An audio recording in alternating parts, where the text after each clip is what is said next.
दोस्तों नमस्कार। दोस्तों हम खड़े हुए हैं कश्मीरी कॉलोनी में। हम आपको बता दें यहाँ पर डीडीए के अधिकारी आए हुए हैं जो अब ये पहले से कॉलोनी पक्की बताई जा रही है और इस कॉलोनी में रजिस्ट्री भी होंगी जिससे आप होम लोन की सुविधा भी ले सकते हैं। लेकिन सबसे बड़ी बात यहाँ पर होगी जिसके पास 2015 के बाद के मीटर अगर नहीं हैं, जो मीटर नहीं लगवा पाए, अब जैसे हम आपको दिखा दें ये जो खाली एरिया पड़ा है, जो खाली प्लाट पड़े हैं, ये ग्राम सभा में वेस्ट हो चुके हैं। ऐसे ही इस कॉलोनी में मात्र 20% लोग बसे हुए हैं और 80% ये कॉलोनी खाली पड़ी हुई है। जो बने हुए हैं वो इक्का दुक्का मकान हैं, आप देख सकते हैं। नहीं तो यहाँ पर 80% जगह खाली है। ये चारों तरफ को घुमा के दिखा दो, इसमें कीकर वगैरह कबाड़ वगैरह ये खड़ा हुआ है। तो कहीं ना कहीं लोगों की मुसीबत भी बढ़नी लाजमी है। हम आपको बता दें, ये आप एरिया देख सकते हैं, ये एरिया काफ़ी उसका है। इसके अंदर तकरीबन 13 खसरा नंबर हैं। जो 13 खसरा नंबर में से मात्र कुछ ही ऐसे जगह है जिसमें मकान बनाए गए हैं। अब जो लोग अब यहाँ पर प्लाट ले रहे हैं और प्लाट लेने के बाद सोचते हैं कि डीडीए द्वारा रजिस्ट्री हम करा लेंगे, तो उनकी रजिस्ट्री नहीं हो पाएगी। फिलहाल जो सतपाल सिसोदिया हैं उन्होंने बताया कि हम उच्च अधिकारियों से भी मिलेंगे और उनसे जानकारी लेंगे कि आखिरकार जो लोग प्लाट उनका है लेकिन वो यहाँ रह नहीं पाए तो उनकी रजिस्ट्री क्यों नहीं हो पाएगी। ये एक बड़ा विषय है। ऐसी दिल्ली में बहुत सारी कॉलोनियाँ हैं जो कट चुकी काफ़ी समय पहले, लेकिन अभी तक उन पे मकान नहीं बने, वो खाली पड़ी हुई हैं। तो क्या वो कॉलोनियाँ सब ग्राम सभा में वेस्ट हो चुकी हैं? ये बहुत बड़ी बात है।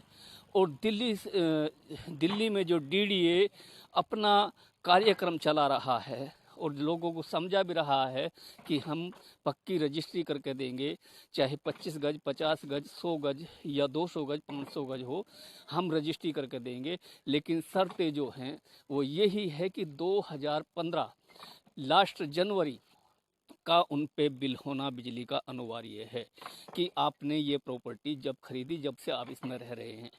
अगर बिजली का बिल नहीं होगा तो वो प्रॉपर्टी उसके हिस्से में नहीं आएगी। तो ये कहीं ना कहीं जांच का विषय भी है। और इस तरीके से तो 90% दिल्ली इस तरीके के हाल पर पड़ी हुई है। देखिए हमारी यह खास रिपोर्ट। राजधानी दिल्ली में डीडीए के अधिकारियों ने जो जानकारी दी वह चौंकाने वाली है। अलीपुर क्षेत्र के हिरन के गांव के पास कश्मीरी कॉलोनी व शिवा इंक्लेव के नाम पर इस कॉलोनी को 1993 में भारत सरकार द्वारा काटी गई, जिसमें तकरीबन 13 खसरा नंबर हैं। केवल एक खसरा नंबर प्राइवेट है, बाकी जो ज़मीन है, जो 12 खसरा नंबर है, वह सरकारी या ये कहा जाए कि ग्राम सभा बताई जा रही है।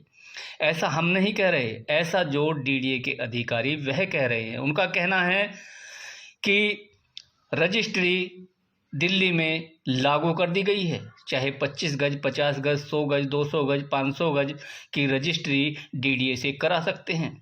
लेकिन 2015 जनवरी तक का उसके पास बिजली का बिल होना अनिवार्य है और प्रॉपर्टी के डॉक्यूमेंट्स होना जरूरी है। अगर बिजली का मीटर लगा हुआ नहीं है, रजिस्ट्री मान्य नहीं होगी, अन्यथा उसकी रजिस्ट्री नहीं होगी।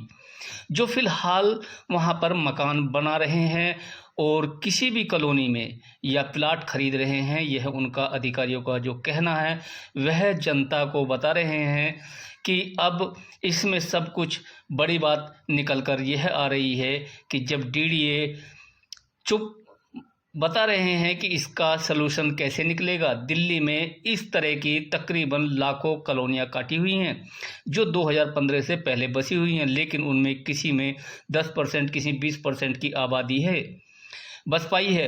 तो उन लोगों का क्या होगा जिन लोगों ने पैसा इन्वेस्ट कर दिया, क्योंकि यह कोई एक कॉलोनी का मामला नहीं है, ये पूरी दिल्ली का मामला है।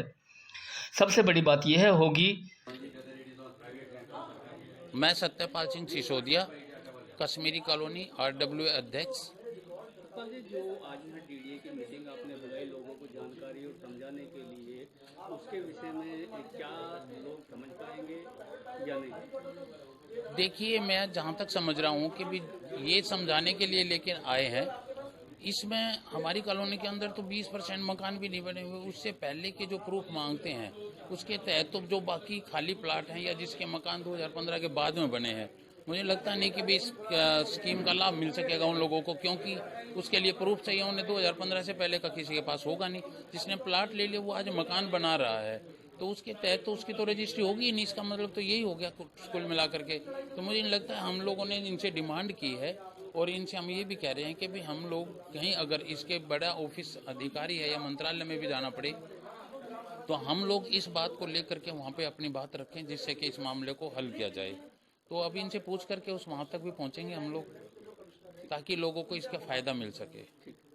होगी या इसकी क्या होगी जो लोग इसे देख के और जागरूक होंगे? एक तो इसके विषय में विस्तार करें।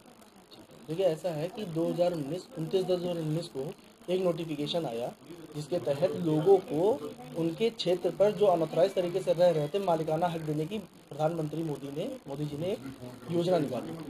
ठीक है, उसके तहत क्या था कि जो भी लोग अनऑथराइज कॉलोनीज में रह रहे हैं कच्चे कागजों की सेल परचेज के बेनिफिट पर, उनको मालिकाना हक प्रोवाइड किया जाए, ताकि उनकी ज़मीन का सरकार के मुहर के साथ एक मालिकाना हक उनको मिल जाए, कोई डिस्प्यूट से बचने के लिए। और सरकार की और भी योजनाएं उनका बेनिफिट उनको मिले ताकि वो लोन ले सकें, जैसी उनको लोन की भी रिक्वायरमेंट होती है। तो इन सब बेनिफिट्स को देने के लिए सरकार ने एक योजना निकाली।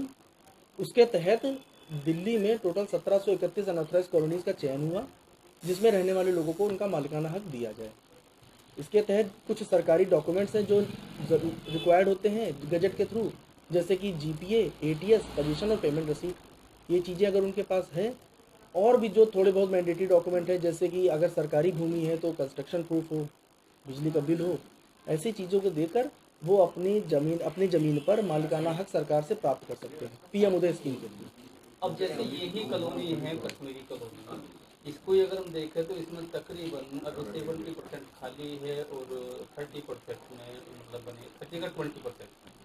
अब जो खाली है आपका तो एक ही खतरा नंबर शो कर रहा है, तो उस पर क्या एक्शन रहेगा क्या नहीं रहेगा? देखिए, अगर जो खसरा है, जिसकी भी भूमि है, जिसका भी मकान है या प्रॉपर्टी है, अगर वो जिस खसरे पर है, अगर वो खसरा प्राइवेट खसरा है, तो उसको चाहे वो खाली ज़मीन हो चाहे वो बना हुआ हो, उस पर उसको मालिकाना हक मिल जाएगा।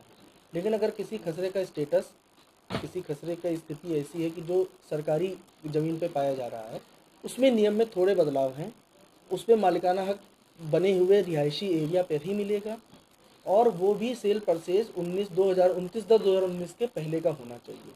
ठीक है, अगर आपके पास ये चीज़ें हैं तो सरकारी ज़मीन पे भी अगर किसी का मालिकाना हक है 2015 से पहले रह रहा, तो वो भी अपने मालिकाना हक पाने का हकदार है, उसको मिल जाएगा। एक क्वेश्चन हो रहा है, जो DDA का लैंड पूलिंग प्रोजेक्ट चल रहा है उसके विषय में थोड़ी जानकारी दे सकते? सर, लैंड पुलिंग का डिपार्टमेंट एक्चुअली अलग है, तो उसके बारे में मैं आपको नहीं दे सकता। उसके लिए तो लैंड पुलिंग सेल से संबंधित लोग ही आपको सही और मुफीद राय दे सकेंगे।